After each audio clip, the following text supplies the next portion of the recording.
señal en el cielo.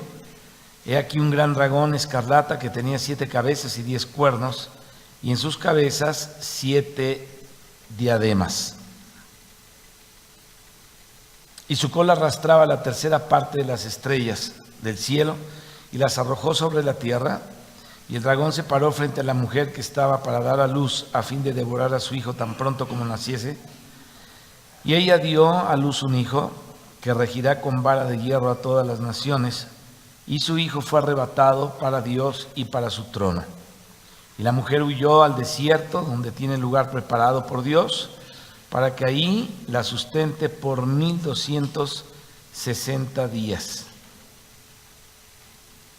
Después hubo gran batalla en el cielo. Miguel y sus ángeles luchaban contra el dragón, y luchaban el dragón y sus ángeles, pero no prevalecieron, ni se halló ya lugar para ellos en el cielo, y fue lanzado fuera el gran dragón, la serpiente antigua, que se llama Diablo y Satanás, el cual engaña al mundo entero.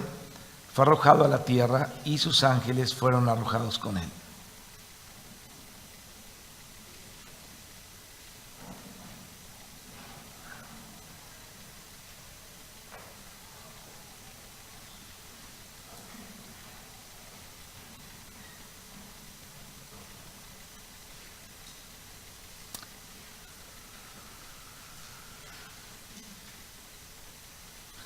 Bien, es que estaba pensando cómo decirles, la cuestión es que parece ser que el capítulo 13, versículo 1, vendría a ser como el 18 del capítulo 12, ¿no?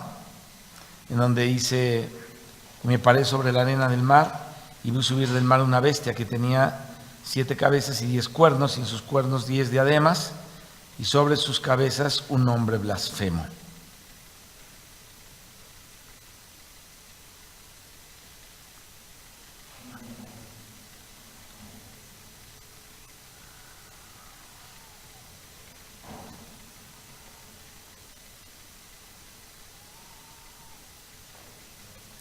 Ok, vamos a orar y vamos a comenzar.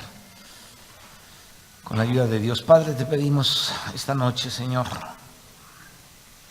que con todo lo que vamos a hablar y a leer de tu palabra, podamos, Señor, tener por lo menos un acercamiento, Señor, a todo lo que tú tratas de decir aquí, o tratas y no dices aquí. Que podamos tener un acercamiento, Señor, una aproximación a todo lo que tú estás hablando, y que tengamos entendimiento de esto, Señor, para poder orar conforme a tu palabra y a tu voluntad, y para poder, Señor, comprender cómo se van desarrollando tus planes sobre esta tierra y las cosas que van a acontecer como tú se las anunciaste a tus santos profetas, Señor, y luego a tus santos apóstoles, en este caso a Juan. Señor, ponemos este tiempo en tus manos, en el nombre de Jesucristo. Amén. Amén.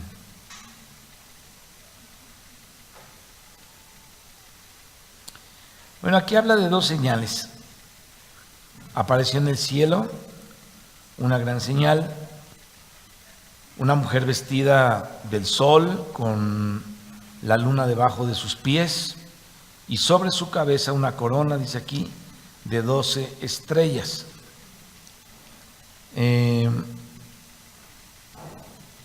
Vamos a hablar un poquito de esta primera señal, que es la señal de una mujer, y inmediatamente junto con ella aparece otra señal. ¿La señal de quién? De un dragón. Y dice la Biblia que esta mujer, en la angustia del alumbramiento, para dar a luz un hijo varón, y está en esa situación y esa guerra que después continúa hasta su culminación. Es decir, hay una guerra entre esta mujer que está en angustia por estar a punto de dar a luz a un hijo varón. Entonces esta guerra, esta angustia continúa, ¿no? Continúa hasta pues que se acaba.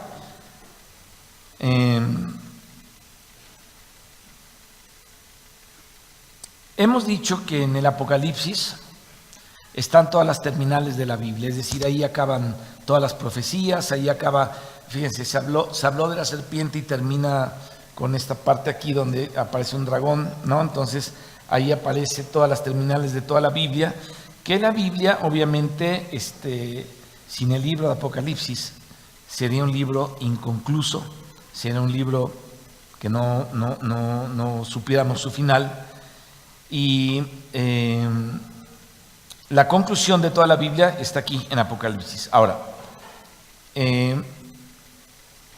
cuando nosotros, porque este ha sido el método que hemos seguido, tomamos algo de Apocalipsis, inmediatamente está relacionado con toda la Biblia.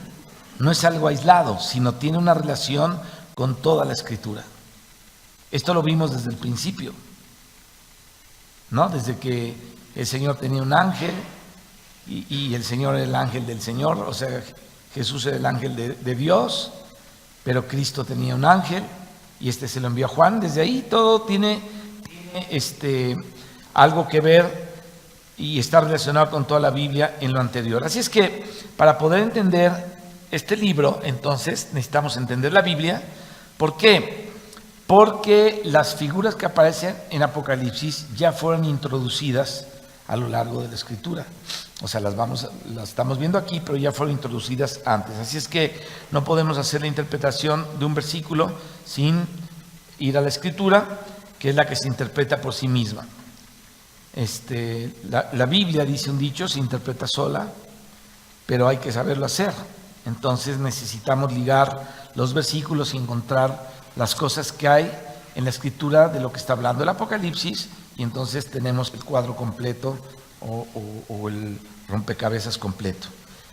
Entonces, si aquí dice mujer y si dice dragón, porque habla de una mujer y un dragón como señal, y dice también hijo varón, etcétera, entonces en otra parte ya la Biblia dio el sentido original de la mujer, dio el sentido original del dragón y dio el sentido original del hijo varón. Y así podemos ir en todo lo que habla. En otra parte ya dio el sentido de lo que tenía que ver. Así que no podemos interpretar la Biblia sin el Apocalipsis, que tengamos todo el contexto bíblico. Bueno, lo que aparece aquí en el capítulo 12 es, escucha esto, ese conflicto, como dice aquí, entre la mujer, su simiente, y el dragón y sus ángeles. La bronca aquí es la mujer y su simiente contra el dragón y sus ángeles. Y esto la Biblia ya nos lo había dicho antes, de esto la Biblia ya había hablado, y entonces nos damos cuenta que en el libro de Génesis Dios ya había introducido todo esto, y en Génesis es el libro en donde encontramos los orígenes de todo. Ahí está el Génesis es el origen de todo. Son las semillas que se sembraron y que luego se desarrollan en el transcurso de la interpretación de la Biblia, en el transcurso del caminar de la Biblia. Así es que el Génesis es el libro donde están los orígenes, y ahí entonces hay una primera profecía bíblica que profetizó una constante enemistad entre la mujer y la serpiente. ¿Te acuerdas? Bueno, y la simiente de la mujer y la serpiente. Entonces, eso se inició en Génesis. Tiene su culminación aquí en Apocalipsis, pero la culminación en Apocalipsis, según se profetizó en Génesis, ahí encontramos el final. Así que para poder interpretar Apocalipsis 12, bueno, tenemos que ver los términos claros de esta profecía en el capítulo 3 de Génesis, versículo 15, que es donde se habla justamente de la simiente de la mujer y la serpiente.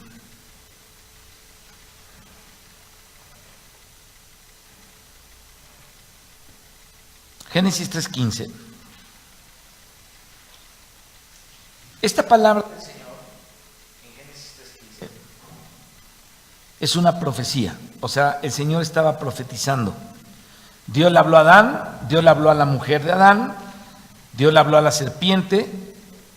Y veamos lo que Dios le habló a la serpiente. Dice ahí dice. Entonces, la serpiente lo sabe desde el principio. Entonces, cuando Satanás cae en Apocalipsis 12, él sabe que tiene poco tiempo.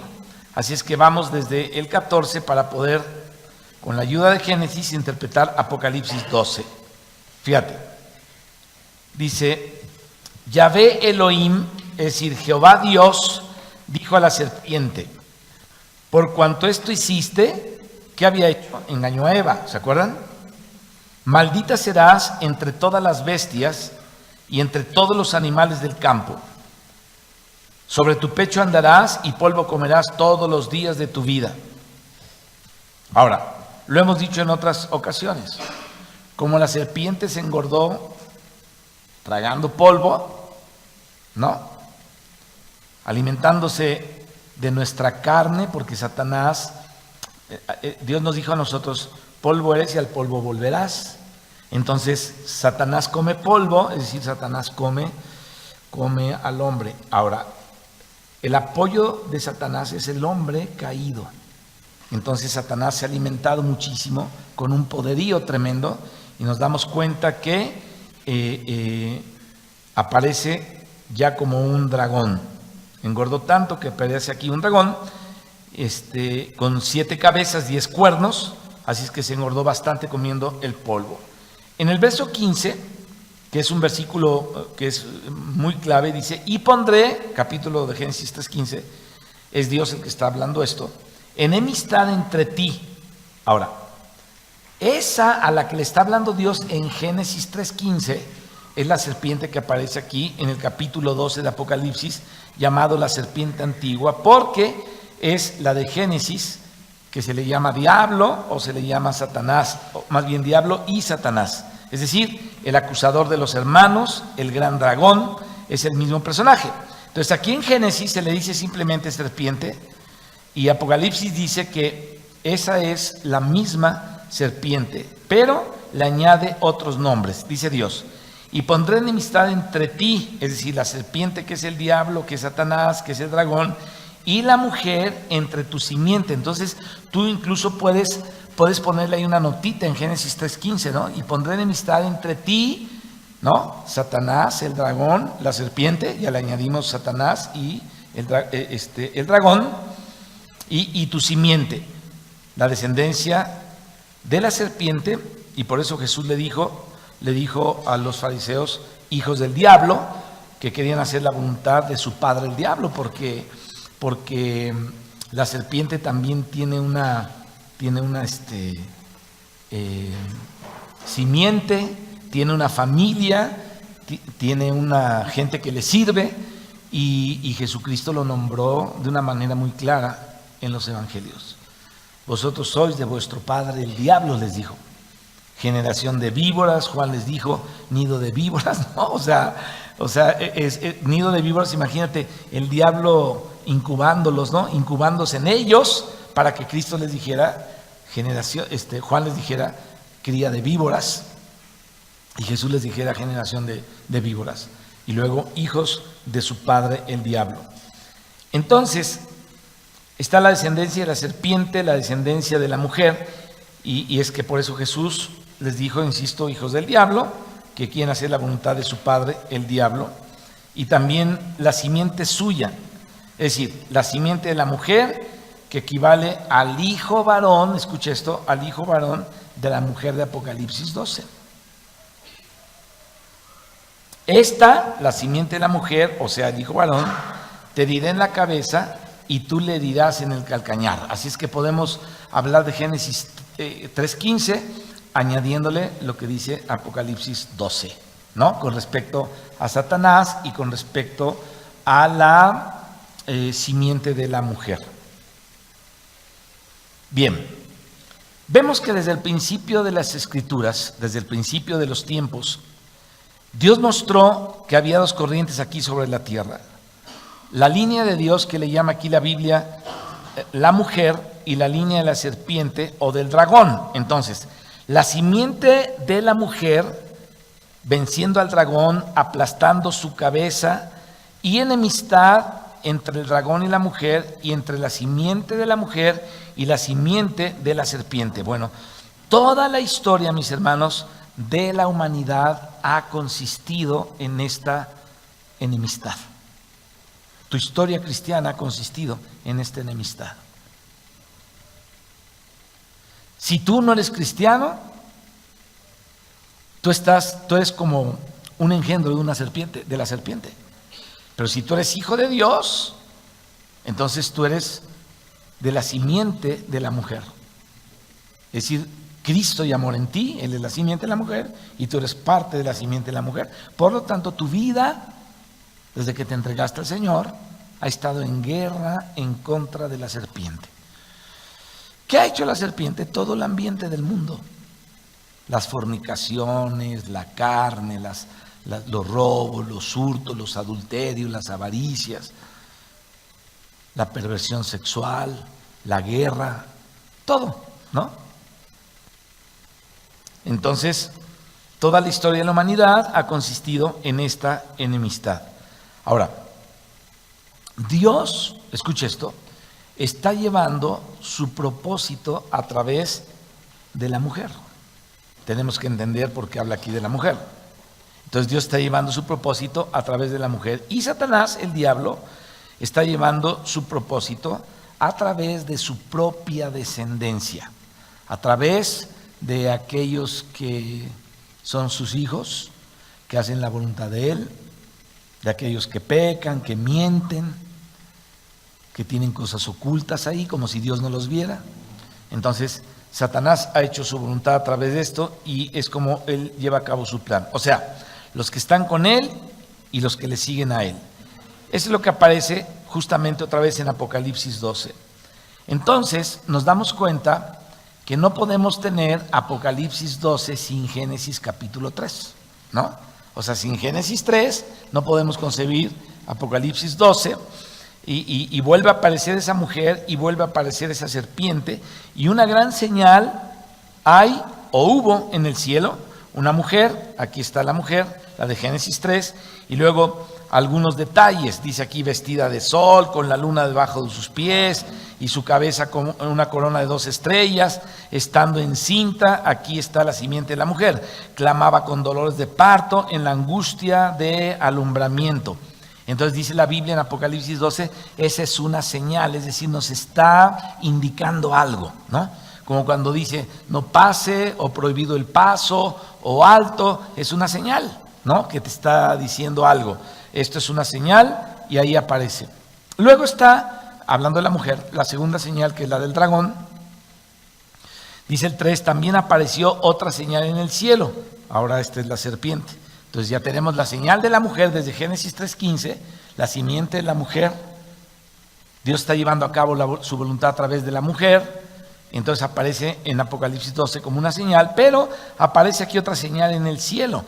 Y esa señal es la de la serpiente. Bueno, no sé, dice acá, no dice en el cielo, perdóname. Dice, y también apareció otra señal, así en el cielo, apareció otra señal en el cielo. Entonces, dice aquí la escritura que ahora es la serpiente. Y dice, he aquí un gran dragón escarlata, rojo, ¿no? Que tenía 7 cabezas y 10 cuernos, y en sus cabezas 7 diademas, y su cola arrastraba la tercera parte de las estrellas del cielo, y las arrojó sobre la tierra. Fíjense, con la cola así, ¡fum!, y las arroja sobre la tierra, ¿no? Entonces, vemos aquí este dragón con todas estas descripciones tremendas, ¿no? Porque son las descripciones que aparecen aquí están gruesas.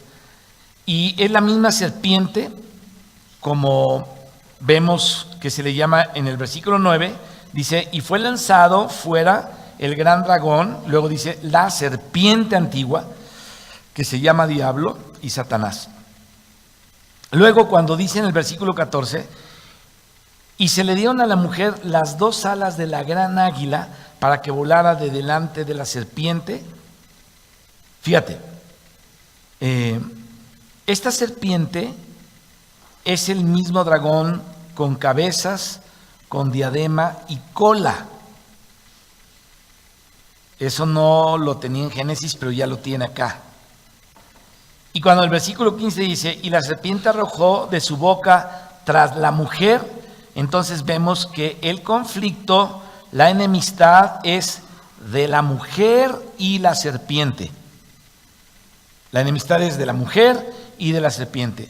Entonces, todo este capítulo presenta esta enemistad entre la mujer y la serpiente.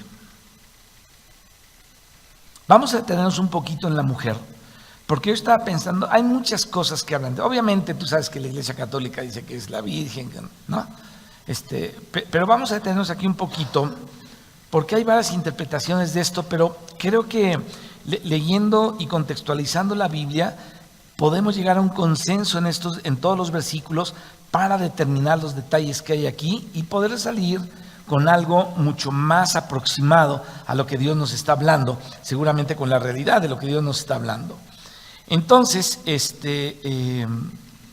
dice versículo 1 y 2, los voy a volver a leer. Apareció en el cielo una gran señal, una mujer vestida del sol, con la luna debajo de sus pies y sobre su cabeza una corona de 12 estrellas.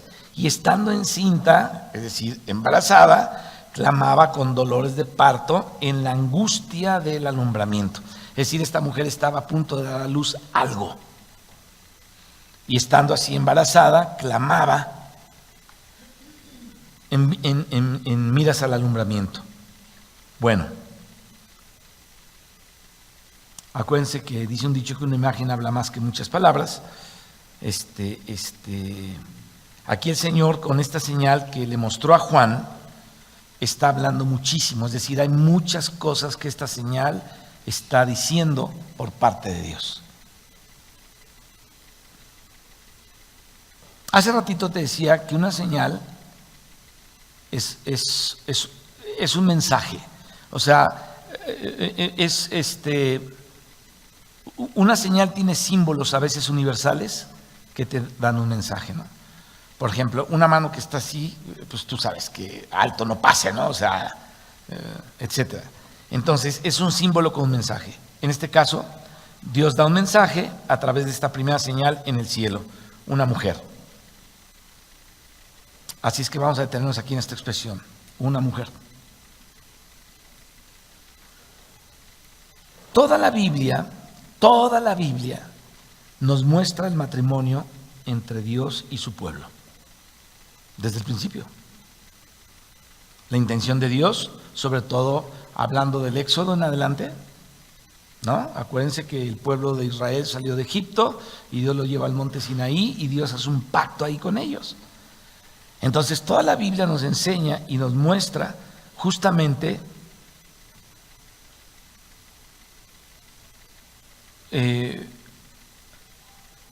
la liga que hay por parte de Dios con su pueblo, ¿no? Es un principio de matrimonio. Tú cuando te casas te ligas a tu cónyuge y estás ligado o ligada a él.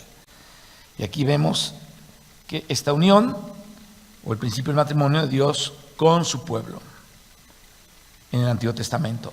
En el Nuevo Testamento vemos lo mismo de Cristo con su iglesia. Entonces, desde Génesis, que ya estaba profetizado eso en las figuras de Adán y Eva, ¿no? Porque Adán y Eva simbolizan a Cristo y a la iglesia. Una vez hablamos de eso. Entonces, en Adán vemos a Cristo y en Eva vemos a la iglesia. Y Romanos nos dice claramente, ustedes lo han leído, que Adán es figura del que había de venir, y 2 Corintios 11 nos dice que Eva es figura de la iglesia. Entonces, cuando tú juntas Romanos con Corintios, dices, pues es que Adán simboliza a Cristo y Eva simboliza a la iglesia. Pero temo que como la serpiente con su astucia engañó a Eva, vuestros, o sea, de vosotros de la iglesia, vuestros sentidos sean de alguna manera, esto es lo que temía Pablo, extraviados de la sincera fidelidad a Cristo. Entonces, aquí el apóstol Pablo está comparando a Cristo con la iglesia. Y vemos que la iglesia tiene tiene su origen simbólico, su origen de sombra o en tipología con Eva, ¿no? Y está comparando a Cristo también con Adán. Adán es figura de Cristo y Eva es figura de la iglesia. Entonces, escucha esto.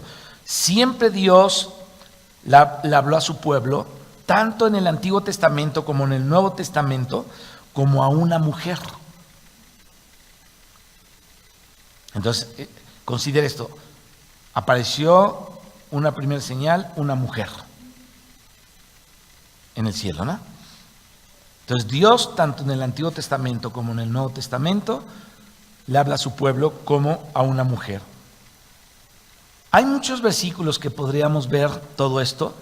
De hecho, cuando estudiamos el libro de Éxodo, si tú te llegas a acordar, al principio vimos la importancia de por qué tantas mujeres trataron con la vida de Moisés. No sé si se acuerdan de eso. Alguna cosa deben medio recordar. Su hermana, su madre primero, su hermana después, la sierva de Faraón, la hija de Faraón, después Séfora, su esposa, y hablamos lo que simbolizaba el trato de la mujer en la vida de Moisés. Y hablamos de la iglesia también. Yo sé que no se acuerdan. ¿Cuántos se acuerdan de lo que vimos de eso? Algo así, ¿verdad? Algo así te acuerdas, pero yo sí me acuerdo de ese mensaje. Capítulo 1 de Éxodo. Entonces vimos toda esa situación. Tenemos que aprender, mis amados, a tener la secuencia de la Biblia. Yo sé que no es tan fácil, pero hagamos un esfuerzo, ¿no? ¿Saben por qué? Es muy interesante, les voy a explicar por qué. Cuando nosotros hacemos el esfuerzo por tener el entendimiento correcto de toda la Escritura, o sea, podemos comprender exactamente el lugar del mensaje de Dios, hacia dónde va, ¿no? Bueno, hablamos de eso, ya no voy a seguir hablando más de esta situación. Y aquí está comparando a Eva con la iglesia, te decía el apóstol Pablo, a Cristo con Adán, y bueno, el Señor siempre trató así en el Antiguo Testamento y trató con su pueblo también en el Nuevo Testamento como a una mujer. Te decía que hay muchos versículos que podríamos ver esto y no los vamos a alcanzar a ver todos, pero vamos a ver algunos importantes referidos tanto a Dios en el Antiguo Testamento como a su continuación en el Nuevo Testamento, y vamos a ver esos versículos. Empecemos con Isaías 54, por favor.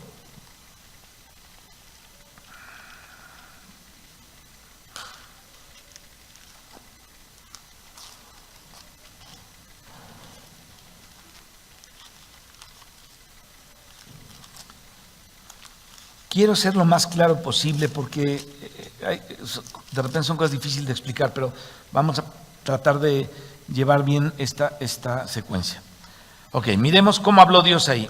Fíjate, primero le dice el versículo 1, regocíjate, oh estéril, la que no daba a luz. Yo sé que mucha gente saca de contexto este texto, ¿no? Y lo pone aplicado a algo que no tiene nada que ver. Muchos lo hacen así, pero dice aquí, regocíjate, oh estéril, la que no daba a luz. Algunas hasta les profetizan, no, es que Dios te va a dar un hijo, ¿no? Y sacan este versículo. Pero dice acá, levanta canción y da voces de júbilo, la que nunca estuvo de parto, porque más son los hijos de la desamparada que los de la casada, ha dicho Jehová. Ahora, noten que aquí el Señor está hablando en términos matrimoniales, ¿o no? Está hablando en términos matrimoniales, está hablando de varón y hembra, de esposo y esposa, y es Dios hablándole a su pueblo. Entonces dice el versículo 5, porque tu marido es tu hacedor, Jehová de los ejércitos es su nombre, y tu Redentor, el Santo de Israel. Dios de toda la tierra será llamado, porque como a mujer abandonada y triste de espíritu te llamó Jehová, y como a esposa de la juventud que es repudiada, dijo el Dios tuyo. Fíjate, aquí en todo este capítulo, el Señor es como el marido, y entonces le está hablando a su pueblo como una esposa, como a una mujer. Es muy claro lo que está hablando aquí el Señor. Vamos ahora a Jeremías.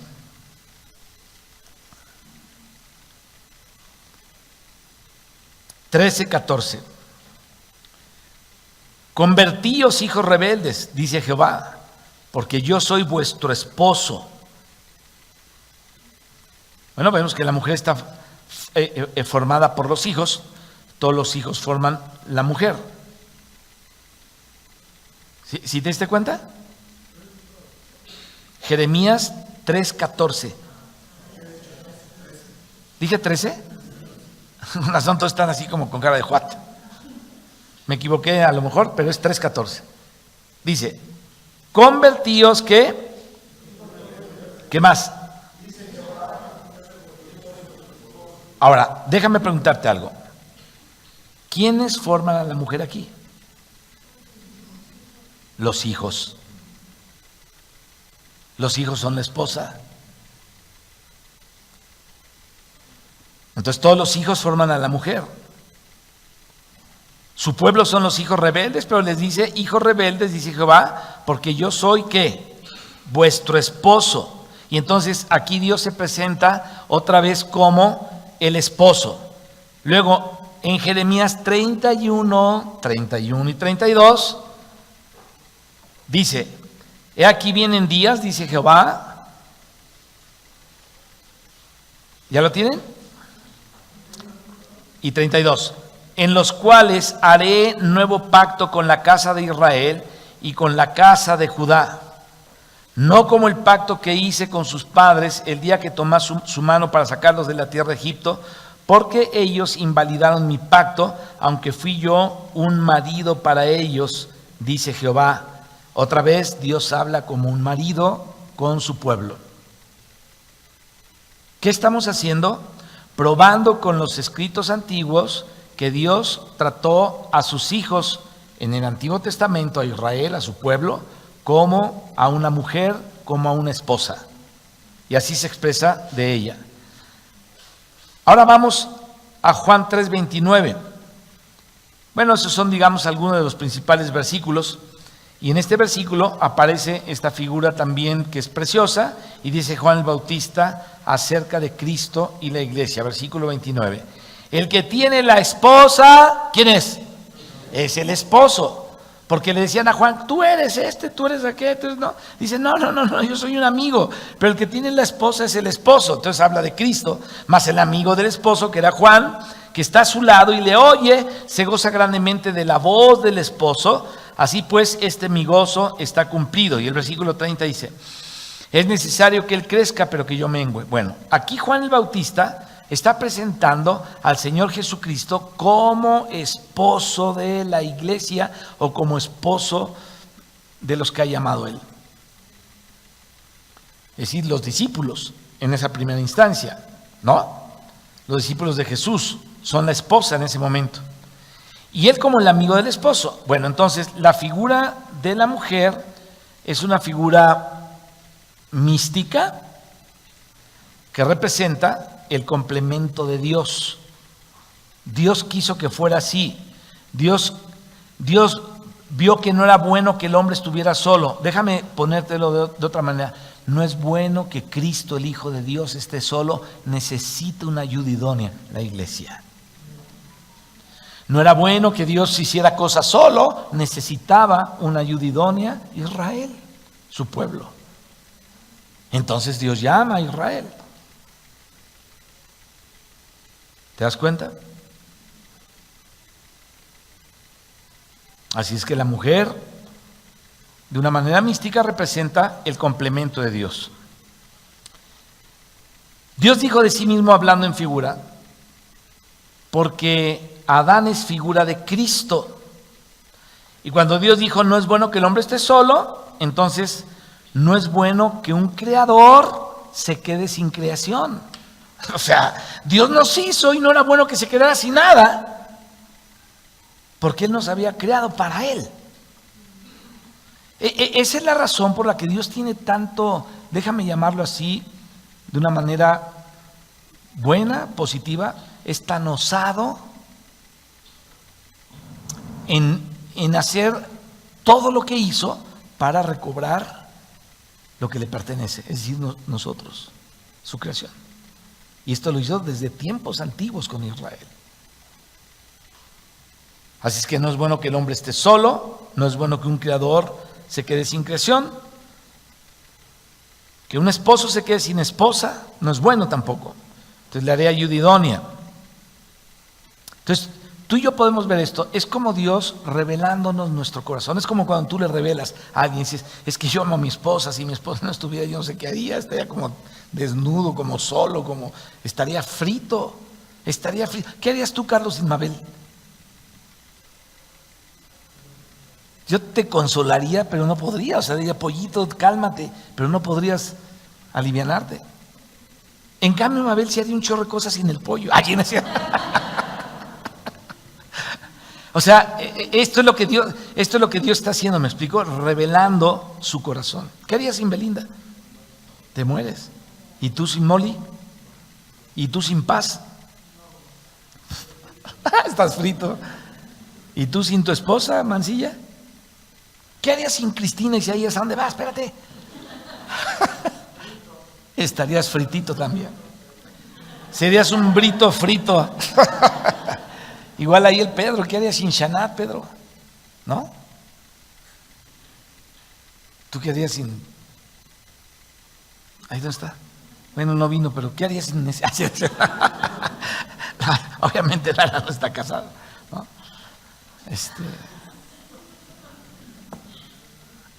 Carlos, ¿qué harías sin Elsa? ¿Qué harías? Dicen, no más. Entonces, les hago esta pregunta por lo siguiente. Dios está revelando su corazón, ¿no? Hay gente que ha soñado que su esposa se le muere y empieza a llorar en el sueño. Es un lloro así de angustia, lo está soñando, ¿no? ¿Lo has soñado, Kino? ¿Y lloras? Por supuesto que lloras. Claro, o sea, imagínate pensar eso. Y luego los sueños son horribles porque los vives en tu mente, ¿no? O sea, estás así. Bueno, entonces, fíjate lo que Dios está haciendo, está revelándonos su corazón. Es decir, Él quiere dar todo su amor a una iglesia, hablando ya de nuestra era. Se lo quiso dar a Israel. Y fíjate lo que Dios dice, cuanto más yo te amaba, le dijo a Israel, más tú te alejabas de mí. Es como si tú quieres amar a tu esposo y tu esposo no te hace caso y se va y, oye, pero al rato te atiendo, ¿no? Y cosas así. Entonces Dios tiene ese sentimiento de amor y nos revela su corazón de la necesidad que Él tiene de su pueblo y de sus hijos. Está tremendo. Ojalá captemos esto que estamos hablando como debe ser. Ahora, te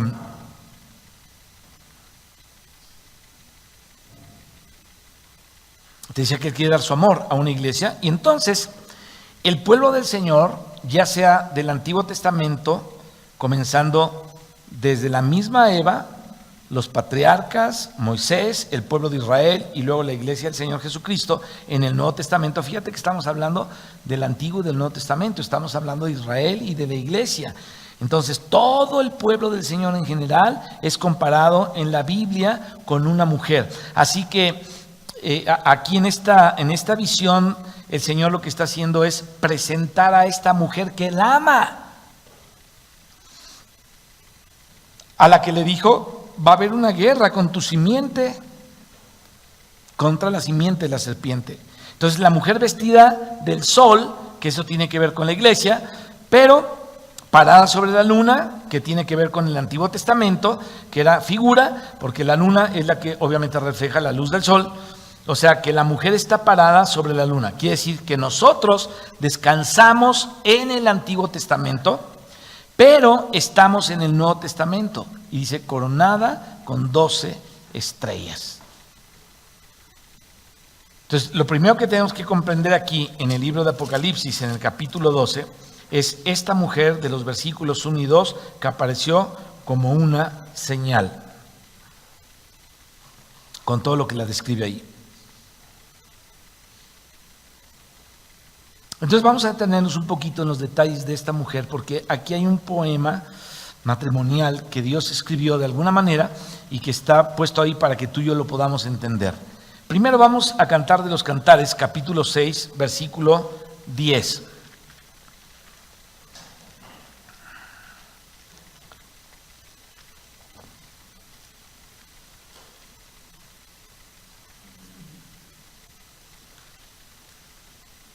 Después de Proverbios está Eclesiastés y luego está Cantar de los Cantares. Todos sabemos que el Cantar de los Cantares es un poema matrimonial. Simboliza el matrimonio entre Dios y su pueblo. Ahora, el amor del esposo por la esposa y de la esposa por el esposo. De eso nos habla. Pero ha sido entendido por Israel como el amor de Dios con su pueblo y por la iglesia como el amor de Cristo por su iglesia. Entonces, ese diálogo matrimonial entre el hombre, que es figura de Cristo, y la mujer, escuche esto, figura de la iglesia o del pueblo de Dios, porque Dios le habló a su pueblo Israel como una esposa, y Dios le habló a la iglesia como una esposa. Esa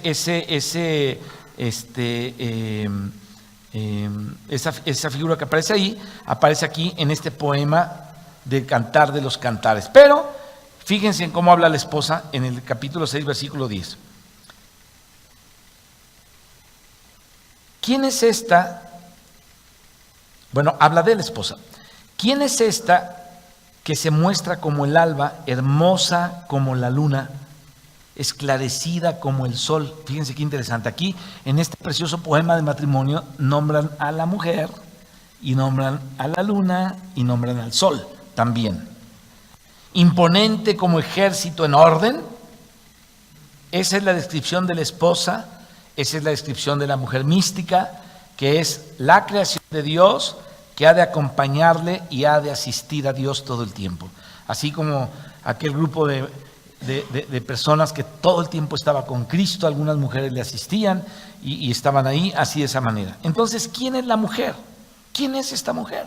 Bueno, yo estaba en un conflicto con esto y tal vez tenga que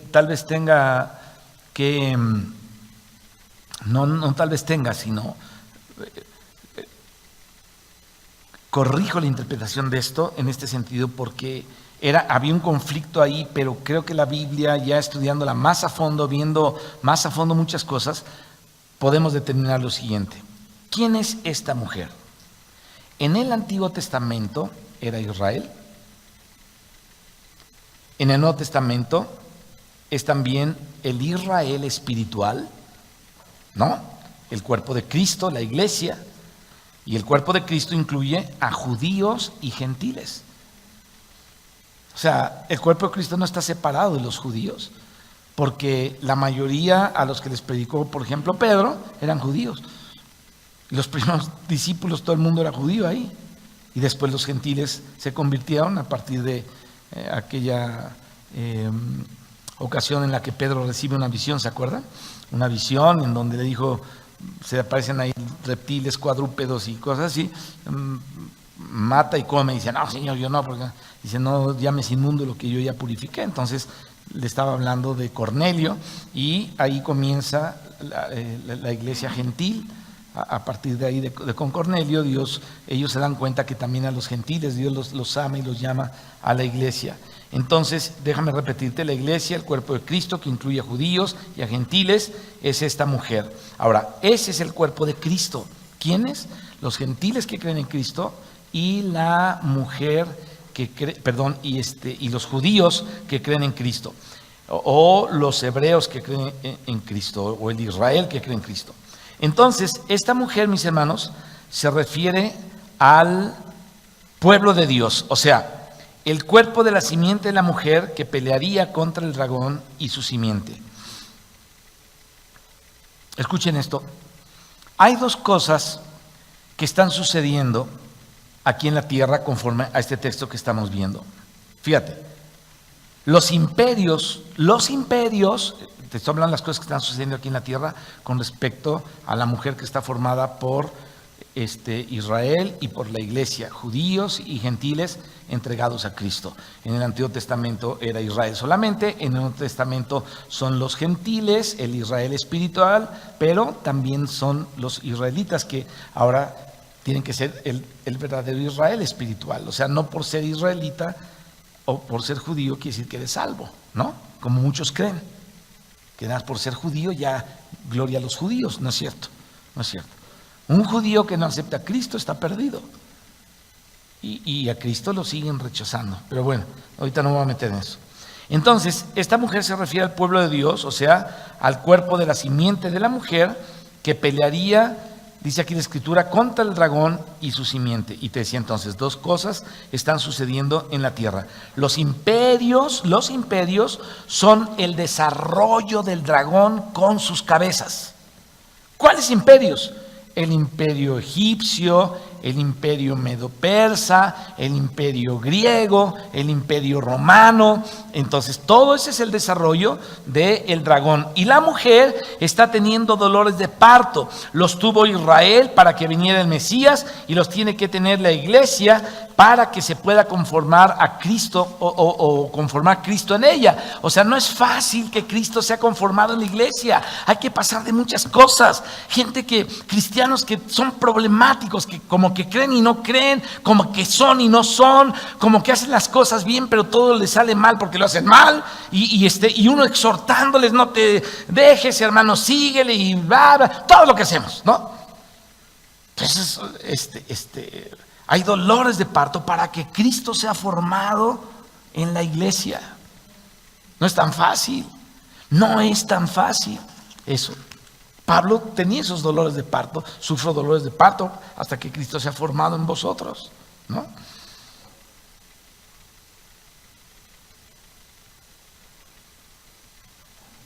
Vamos a ver otra vez, por favor, ahí en el capítulo 12 de Apocalipsis.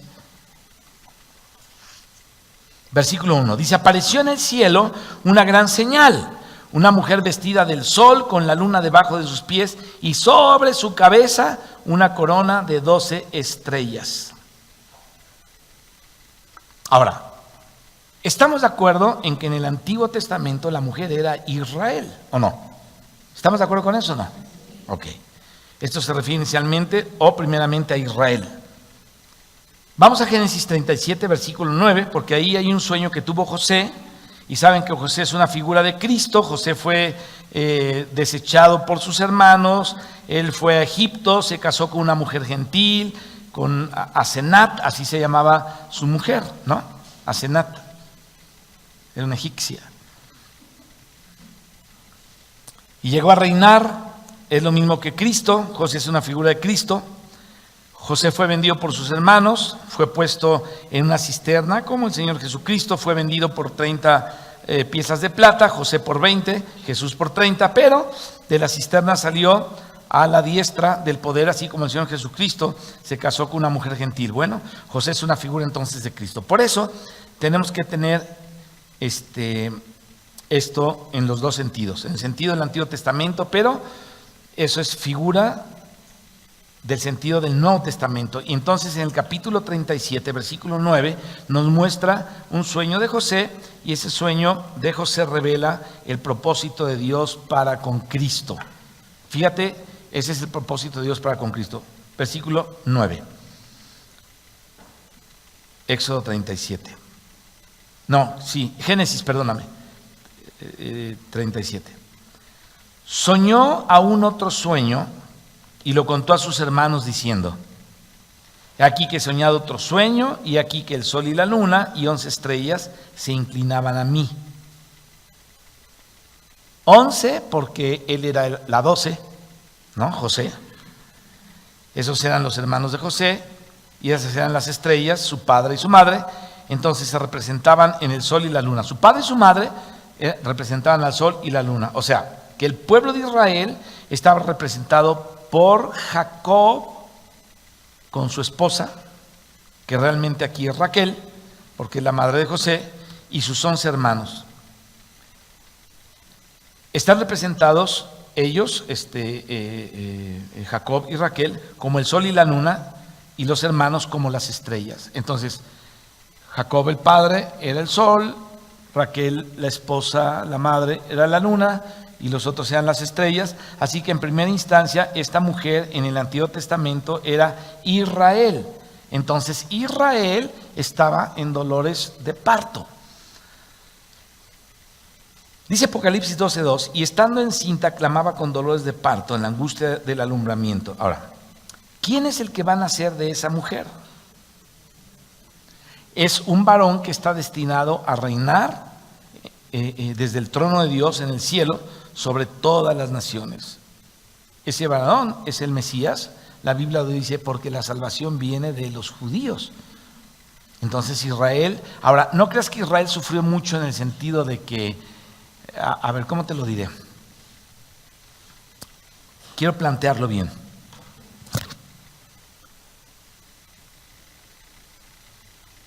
Todos los que le fueron fieles a Dios en el Antiguo Testamento sufrieron mucho. Todos. Jeremías, Isaías, Daniel, Josué, Moisés, todos.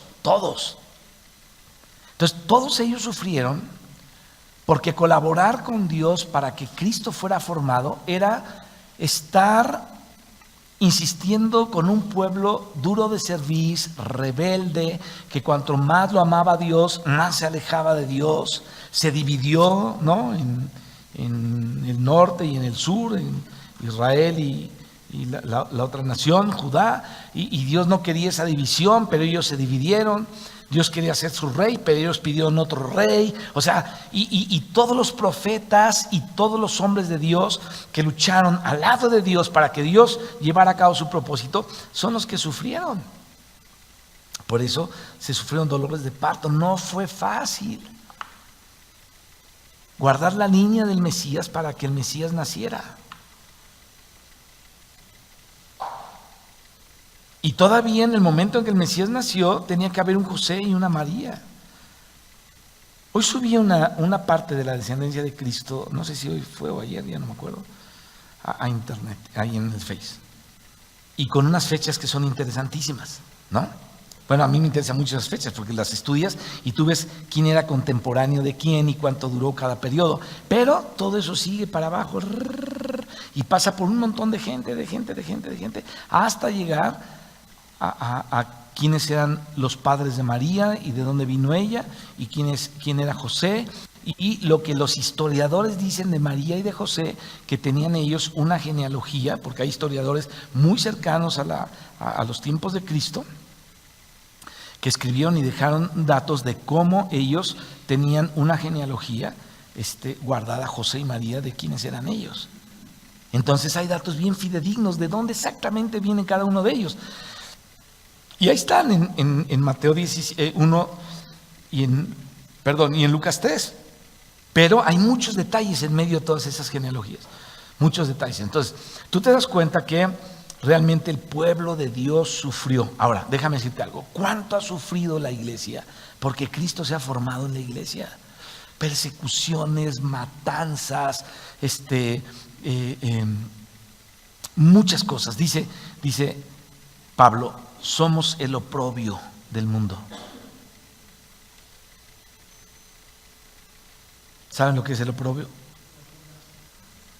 Una burla pública. Miren, ¿no? O sea, es ridículo, vamos a matarlos, y los mataban. Así como con Pablo, no conviene que viva, ¿se acuerdan? Cuando lo están juzgando ahí, no conviene que viva ese hombre, y unos están tan enojados que dijeron, no vamos a comer nada hasta no matarlo, hasta no verlo muerto. Entonces era un odio terrible. Entonces todo eso fue para formar a Cristo en los creyentes. Y decía Pablo, aunque yo sufro cadenas, aunque me está yendo del cocol, aunque me ha ido mal, porque el Señor le dijo, yo te voy a hacer ver lo que cuesta, ¿no? Caminar conmigo. Dice, de todas maneras, dice, no me importa mi sufrimiento con tal de que Cristo sea formado en ustedes. Entonces, híjole, Pablo, estás grueso. O sea, lo que tú pensabas acerca de esto. Entonces, hay una agonía en los que sinceramente quieren que Cristo sea formado en otros. Es difícil, sumamente difícil. Es a veces para llorar. Porque hay muchas decepciones, mis hermanos, en el camino cristiano para formar a Cristo. Fíjate, de entrada, cada uno de nosotros estamos decepcionados de nosotros mismos porque quisiéramos que Cristo ya fuera formado de una manera más plena y como que no, nomás no. Ahí hay una agonía. Ahora trata de que Cristo sea formado en otra persona, es otra agonía. Entonces son dolores de parto los que sufrimos. Es para que entendamos lo que la Biblia está hablando.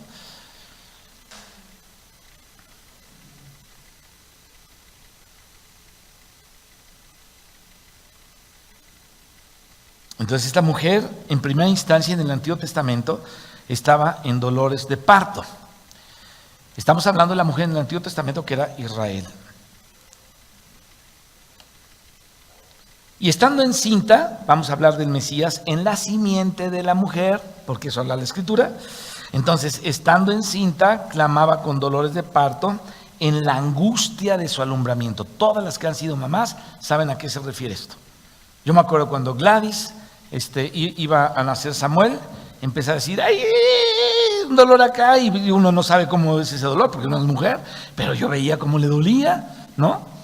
Entonces Samuel venía de cabeza, la tuve que internar y pues fue una cesárea. Y así con los tres, ¿no? Cuando ya se acerca el momento del alumbramiento, todos los que hemos sido padres y las que han sido madres saben a qué me refiero. Espero que hayas estado hoy con tu esposa y no hayas estado tomando una cerveza por allá en otro lado mientras tu esposa está pariendo a tus hijos, ¿no? Porque hay muchos que hacen eso. Pero tú ves el sufrimiento de la mujer, los dolores que tiene, ¿no? Yo digo, con esos dolores yo no me aventaría a tener ni uno solo. Pero mis pensamientos son de hombre, ¿no? Yo no puedo concebir a nadie, pero ¿quién de los hombres dirían, yo quisiera tener un hijo? Son los raros, pero los normales, ¿no? ¿No? O sea, no quisiéramos tener esos dolores. Para uno no son tan difíciles, nosotros es como ahí tirarlo y ya, ¿no? Hay mucha gente que es muy rápida en su parto, pan y ya. No sin 1, 2, 3 y ya está el niño ahí. Pero otras como sufren, ¿no? Se hinchan, les da preclampsia, les da presunción y les da alteración y les da muchas cosas, ¿no? Algunas su vida peligra, hasta tienen que... Bueno, fue el caso acá de esta chiquita, ¿no? Nacido de ¿cuánto? 8 meses, porque tienes preclampsia precisamente, yo me acuerdo, ¿no? Que es peligrosísimo eso, ¿no? Pueden pasar muchas cosas con toda esa presión alta. Entonces los doctores dicen, ¿saben qué? La niña va bien y todo, pero tenemos que sacarla ya porque peligra la vida de la mamá, no puede aguantar otro tiempo. Entonces, por eso es bueno tener hijos en la juventud, porque traes aguante, ¿no? Traes cosas así, y ya después ya ni quieras tener hijos. Algunos tienen hijos a los 50 años, pobrecitas.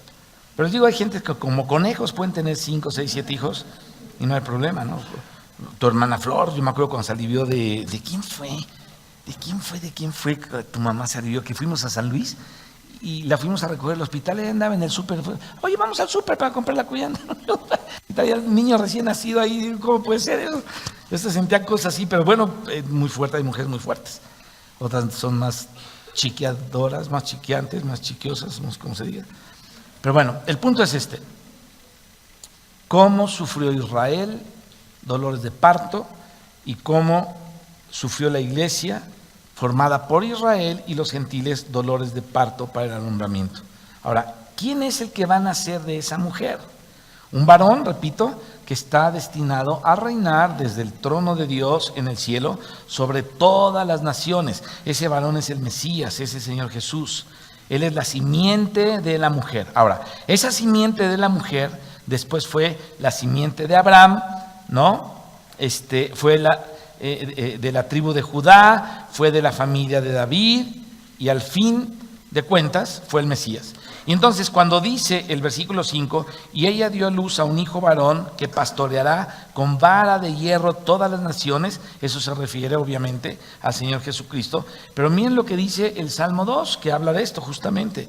Es un salmo precisamente mesiánico y este hijo varón es en primer lugar y principalmente como principal significado el propio Jesucristo, entonces el propio Mesías, aunque todo ese salmo es precioso, Pero se dice del Mesías desde el versículo 7, yo publicaré el decreto, Jehová me ha dicho, mi hijo eres tú, yo te engendré hoy. Este es el Mesías.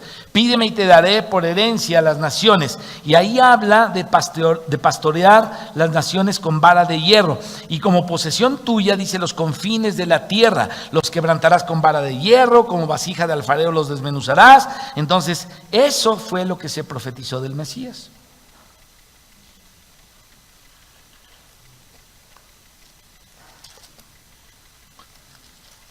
¿Sí está claro lo que estamos viendo o no? Ok.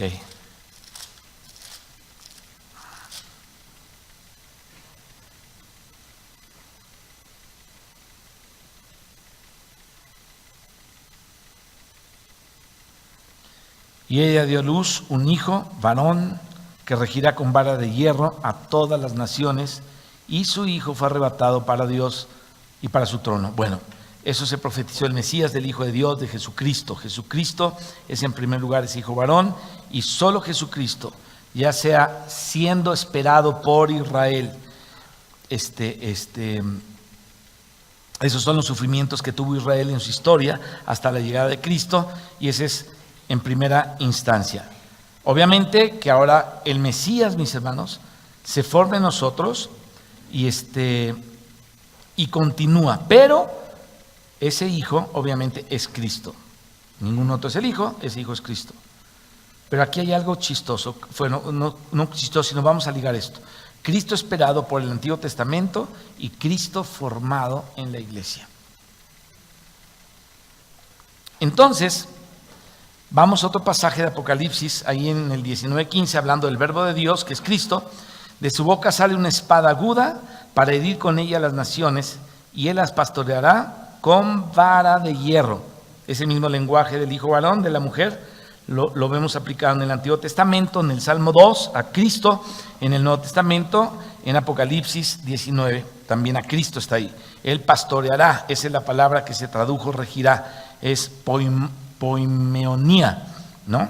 Es pastoreará con vara de hierro, y él pisa el lagar del vino del furor de la ira del Todopoderoso. Entonces, eso no se puede hablar sino exclusivamente de Jesucristo, que rige las naciones con vara de hierro, o sea, nada más de él. Obviamente que él se forma en su cuerpo, pero el hijo varón es el Señor Jesucristo, ese es el hijo varón. Y ¿por qué digo esto? Porque creo que podemos enriquecer aquí el versículo 2 de Apocalipsis 2 acerca de esta mujer, y estando encinta clamaba con dolores de parto en la angustia del alumbramiento. O sea, si tú revisas los textos que hablan, pues está hablando de Jesucristo, obviamente, ¿no? Es el Hijo de Dios. Ahora, vamos a ver cómo también en la iglesia se habla de estar encinta. También ya hablamos algo hace ratito, pero igual que Israel se habla de estar encinta, lo vamos a ver aquí. Fíjate, Isaías 66, 7 y 8 dice: antes que estuviese de parto, dio a luz; antes de que viniesen dolores, dio a luz. ¿Quién oyó cosa semejante? ¿Quién vio tal cosa? ¿Concebirá la tierra en un día? ¿Nacerá una nación de una vez? Pues en cuanto Sión estuvo de parto, dio a luz sus hijos. Pero, ¿cuál es el hijo primogénito y principal de Sión? Bueno, es el Mesías, ¿no? En Isaías 9:6 se nos habla de este niño, de este hijo. Es una profecía muy bella, la verdad, importantísima además, porque un niño nos es nacido. ¿A quién? A nos, a Israel, a la mujer del Antiguo Testamento, que continúa después en el Nuevo Testamento, porque nos vamos a dar cuenta que en el Nuevo Testamento la descendencia de la mujer, mis hermanos, la descendencia de la mujer en el Nuevo Testamento tiene el testimonio de Jesús. Ahorita lo vamos a ver. Porque un niño nos es nacido, este niño es el hijo varón. Hijo nos es dado, este es el hijo varón. Y el principado sobre su hombro, y se llamará su nombre admirable, consejero, Dios fuerte, Padre eterno, príncipe de paz. Lo dilatado de su imperio y la paz no tendrá límite. Sobre el trono de David y sobre su reino, disponiéndolo y confirmándolo en juicio y en justicia desde ahora y para siempre. El celo, aleluya, de Jehová de los ejércitos hará esto.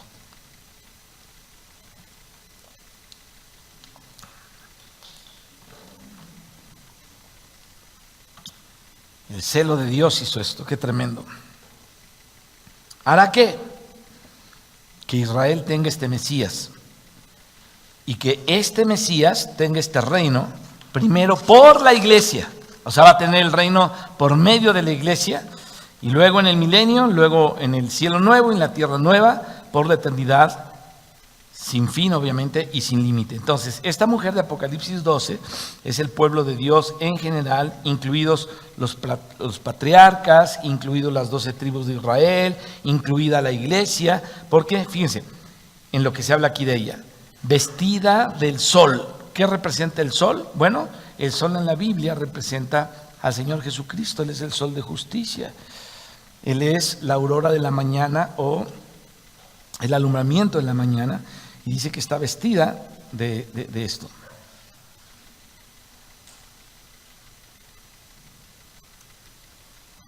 Déjame hablarte un poquito acerca de la mujer en el Antiguo y en el Nuevo Testamento. Fíjate, en Malaquías se nos dice que Él es el sol de justicia. ¿Quién Él? Jesucristo es el sol de justicia. Si esta mujer aparece vestida del sol, como dice aquí, entonces ese es un símbolo pleno y totalmente mesiánico, ¿no? Hablando del sol. Es decir, no puede ser excluida la iglesia porque la iglesia está revestida de Cristo. O sea que ahí está incluida esa mujer en la parte del Nuevo Testamento. Otro detalle es con la luna debajo de sus pies. Significa que ella estaba parada en la luna y la luna es la que refleja la sombra del sol. Entonces, el Antiguo Testamento era la sombra del Nuevo Testamento. Entonces, podemos ver que la mujer vestida del sol está parada sobre la luna, que quiere decir que es la iglesia en el Nuevo Testamento. Estamos parados en el cumplimiento profético de toda la profecía desde el Antiguo Testamento. Ahí estamos parados.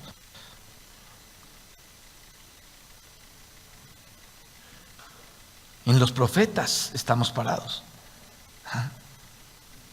Toda la revelación apostólica y todo lo que predicaron los apóstoles, ellos predicaban a los profetas. Su doctrina está basada en toda la profecía antiguo testamentaria. Entonces, el Antiguo Testamento era la sombra del Nuevo Testamento y el Nuevo Testamento es la realidad. Así es que esta era la tipología y esta está en el Antiguo Testamento y sobre ella está parada la iglesia, pero la iglesia está en la realidad. Entonces, vemos que esta mujer incluye tanto el Antiguo Testamento como el Nuevo Testamento.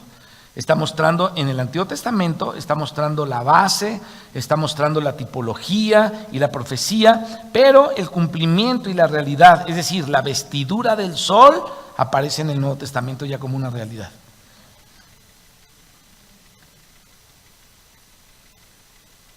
El sol tiene luz propia, esa es la realidad.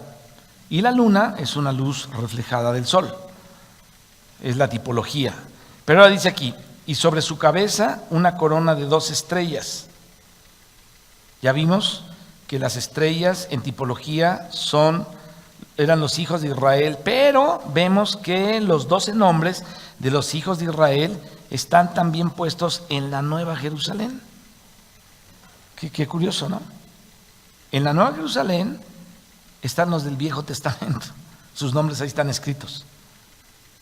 Es la esposa final, la que comenzó siendo tipificada al principio de la Biblia y siguió siendo tipificada y luego edificada, tiene una conclusión aquí en la Nueva Jerusalén. Y en la Nueva Jerusalén no solamente están las 12 puertas con las tribus de Israel, sino que cada tribu, aquí te va algo que necesitas oírlo, cada tribu será juzgada por un apóstol. Eso lo vamos a ver más adelante.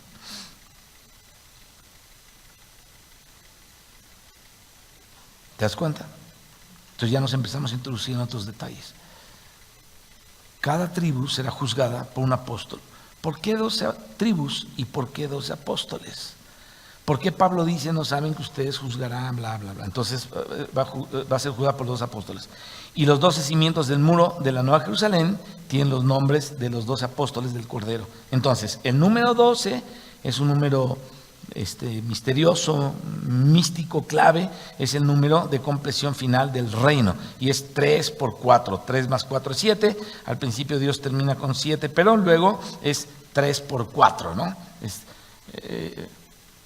Esta multiplicación es interesante. Es el número 2, el número de la compleción. Ahora, cuando se refiere al milenio, es 3 más 4, que es 7. Pero cuando se refiere a la Nueva Jerusalén, es 3 por 4, 12, cuando se sabe en esa tabla. Ok, entonces por eso es que 144 es 12 por 12. Bueno, el número 12 es el número de compleción. Significa entonces, mis hermanos, que en esta mujer coronada, escucha esto, de 12 estrellas, esas 12 estrellas están revelando la identidad de todo Israel con sus patriarcas y las 12 tribus, como de la iglesia que está fundamentada en Cristo con los 12 apóstoles del Cordero. ¿Te das cuenta? Entonces vemos que todos los símbolos apuntan a la mujer, la iglesia e Israel, Israel y la iglesia, los dos, el pueblo de Dios, a los que Dios llama esposa. Le llamó a Israel esposa y a la iglesia le llama esposa. Claro, hay una ramera que no le fue fiel al Señor, que se metió con otros y entonces se le llama ramera, y también es una mujer que dice ser sin ser, o sea, es la divorciada o la viuda, aunque el Señor no muere, es en sentido espiritual, y la viuda, así se llama a sí misma, o a sí mismos los masones, digitados por israelitas apóstatas, ¿no? Así se llaman, le llaman. Ahora, continúa diciendo el versículo 2 de Apocalipsis 12. Y estando encinta, clamaba con dolores de parto. Fíjate, en relación a Israel, se trata de ellos esperando la venida del Mesías, los dolores de parto. Pero en angustia de alumbramiento, bueno, cuando ya vino el Mesías, ahora el Mesías tiene que formarse en la iglesia y volver otra vez. A ver, tiempecito aquí. Quedamos que iban a prender el aire. Carlos, te vamos a tener que dar ácido. ¿Cómo se llama este? Yo también lo tengo que tomar. Bueno, tenemos que tomar ese ácido, Carlos, los dos. ¿Ácido qué? ¿Cómo? Glutámico, ese mero, el glutámico. Hay que tomarse el glutámico. Acuérdense que tenemos que prender esto porque todos están asando. No, yo también. No, levante la mano los que están cociendo. Mira, ve, voltea, Elsa. Tú, a lo mejor porque estás en la entrada, está un poquillo más frío. ¿Ya aprendió? ¿Y este? A ver, préstamelo de aquí, le echamos el... Ahí está ya. ¿Prende con el mismo, Víctor? Ah, ya está. Ok, ya está. Pero acuérdense que hay que prenderla desde antes, porque si no, luego cuesta trabajo. Pero ya les llega un poquito fresco. A ver, ¿por qué no me creyó Elsa? Levanten la mano los que tienen calor. Todos están asando. Ok. Bien. Colabórense para Carlos y para mí un frasquito de ácido glutámico, por favor. A ver, perdón, no, me salí mal de todo esto.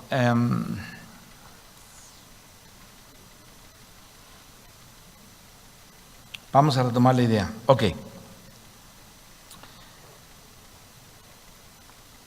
Y estando encinta, clamaba con dolores de parto, y te decía que con respecto a Israel, ellos esperando la venida del Mesías, en la angustia del alumbramiento, dice acá, entonces cuando vino el Mesías, ahora tiene que formarse en la iglesia y volver otra vez. El Señor, en el capítulo 16 de Juan, versículo 21, se lo manifestó a los discípulos y les dijo, la mujer cuando da luz tiene dolor, porque ha llegado su hora, pero después de que ha dado luz un niño, y estaba hablando de él, ya no se acuerda de la angustia, por el gozo de que haya nacido un hombre en el mundo. También vosotros ahora tenéis tristeza, pero os volveré a ver. Entonces Cristo está hablando de la resurrección, de Él, pues. Y se gozará vuestro corazón y nadie os quitará vuestro gozo. Entonces, Cristo es el niño que le nació a Israel, el Mesías. Pero también dice, formarse en la iglesia. Y por eso el apóstol Pablo en Gálatas 4:19 dice: hijitos míos, por quienes vuelvo a sufrir dolores de parto, hasta que Cristo sea formado en vosotros. Y luego en Efesios 4:13, Pablo dice: hasta que todos lleguemos a la unidad de la fe y del conocimiento del Hijo de Dios, a un varón perfecto, a la medida de la estatura de la plenitud de Cristo. Entonces, vemos que el hijo varón le nació a Israel, o que le nació a Israel, es el Mesías, que es el Señor Jesucristo. Él fue destinado a reinar. Jesucristo tiene como destino regir con vara de hierro a las naciones, pero Él vino y se sentó a la diestra del Padre. Fue arrebatado para el trono de Dios y de su Padre, y de ahí Dios empezó a ponerle todas las cosas bajo las plantas de los pies. Ahora la pregunta es: ¿quiénes somos los que nos sometemos primero? Bueno, nosotros, la iglesia. ¿Cuándo? Cuando nosotros recibimos a Cristo, como María, que dijo: hágase en mí según tu palabra. Nosotros recibimos a Dios como María, porque María es una figura de Israel, una figura de la iglesia. Este hijo es hijo de María, pero María, en cuanto parte de Israel, es la figura también de cómo se debe recibir a Cristo. María, en cuanto a figura de la iglesia, no es la Virgen María solamente. María es una parte de Israel y también es un tipo de la iglesia. Así es que nunca aleguemos con la gente: no, es que María quién sabe qué, que María ya no hablemos de eso, ¿no? De que María si aparece o no vuelve a aparecer, o que si es la reina del cielo. No es. María es una tipología de los dos pueblos, de cómo se debe recibir Israel, cómo debía venir el Mesías y nacer, y también lo mismo que con la iglesia. Pero no solo María, es todo el pueblo de Dios que tiene a María y que tipifica a María, porque no solamente es María, es decir, todos debemos engendrar a Cristo dentro de nosotros. De eso habla la Escritura. Vamos a dejarle hasta acá para continuar hablando del hijo varón la siguiente vez. Y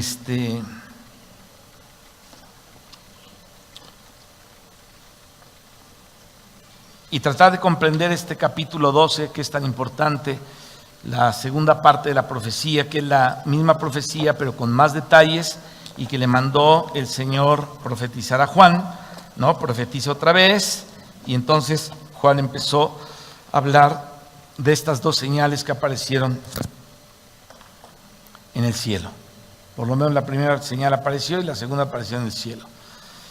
El dragón, la mujer, y frente a la mujer el dragón. Entonces ya nos quedó claro quién es esta mujer, ¿no? Israel, la iglesia. Y quién es este varón que regirá a las naciones con vara de hierro. Bueno, pues es el Mesías. Y ya veremos después, más adelante, cómo es que el Mesías va a obrar a través de su iglesia. Pero vamos a dejarla hasta aquí. Padre, te damos gracias esta noche por todo este capítulo 12, por estos 2 o 3 versículos que empezamos a ver de Apocalipsis 12. Te damos gracias, Señor, porque cuando vemos todo el contexto de tu preciosa palabra, Señor, nos damos cuenta de lo claro que está cada cosa en su lugar y la claridad que tu palabra tiene para describir, Señor, a la mujer, las estrellas, el sol, al niño que fue arrebatado, a la mujer en el Antiguo Testamento, la mujer en el Nuevo Testamento, Señor, y pues todo lo que está ahí, los detalles que están puestos ahí. Que podamos orar, Señor, conforme a esto, y oramos que Cristo sea formado, Señor, en cada uno de nosotros y en tu iglesia, Padre. Señor Jesucristo, que podamos ser colaboradores tuyos para que tú puedas ser formado dentro de nosotros. En el nombre de Jesús, Señor. Porque tú vienes pronto, Señor, y vendrás a regir, Señor, a las naciones con vara de hierro. Padre, gracias. En el nombre de Jesús, bendice también nuestras ofrendas.